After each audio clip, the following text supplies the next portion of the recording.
আসসালামু আলাইকুম প্রিয় শিক্ষার্থী বন্ধুরা, কেমন আছো তোমরা? আশা করি তোমরা ভালো আছো।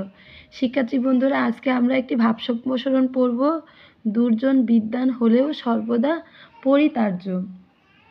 এই বাংলা ভাব সম্প্রসারণের তিনটি ধাপ রয়েছে। একটি হচ্ছে মূল ভার্ব, আরেকটি হচ্ছে সম্প্রসারিত ভাব, আরেকটি মন্তব্য। দেখো, মূল ভার্বে প্রথমে আগে মূল ভার্ব দিতে হবে।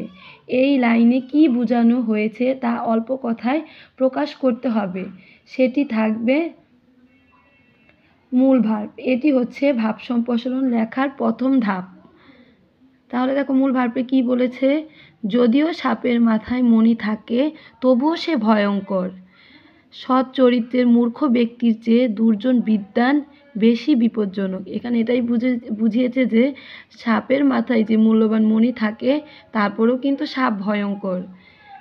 ঠিক এরকমই সৎ চরিত্রের মূর্খ ব্যক্তির চেয়ে দুর্জন বিদ্বান হলেও বেশি বিপজ্জনক। দেখো, সম্প্রসারিত ভাব।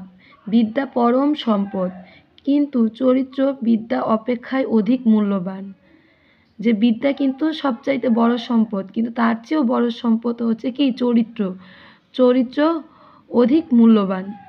অগাধ বিদ্যার অধিকারী হয়েও কেউ চরিত্রহীন হয়, তাহলে সংসারে অবাধ বিদ্যার অধিকারী হয়েও কেউ যদি চরিত্রহীন হয়, তাহলে সংসারের সর্বত্রই সে নিন্দনীয় হয়। জনসমাজে সে কখনো সম্মান লাভ করতে পারে না। সাপের মাথায় মণি থাকলেও কেউ তার সাহচর্য কামনা করে না। শয়তান ফেরেশতাদের দলপতি ছিল। অগাধ জ্ঞানের অধিক ছিল সে, কিন্তু সে দুর্জন ছিল। আল্লাহর অবাধ্য হয়েছিল বলে আল্লাহ পাক তাকে পরিত্যাগ করেছেন। দুর্জন ব্যক্তি বিদ্বান হলেও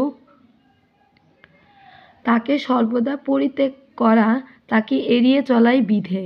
তা না হলে সে সৎ ব্যক্তির চরিত্র কলুষিত করতে পারে, সত্যবাদীকে বিপদে পরিচালিত করতে পারে।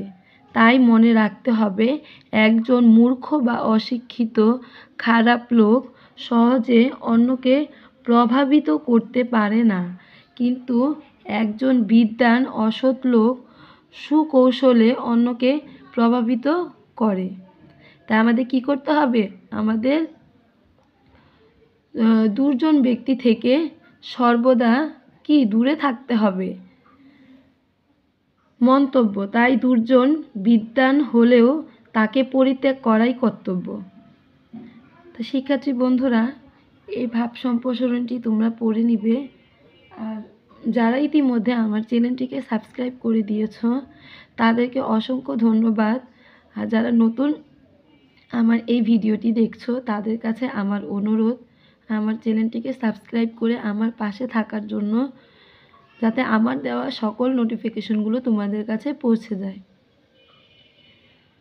তা শিক্ষার্থী বন্ধুরা, আজকের মতো এই পর্যন্ত। আল্লাহ হাফেজ।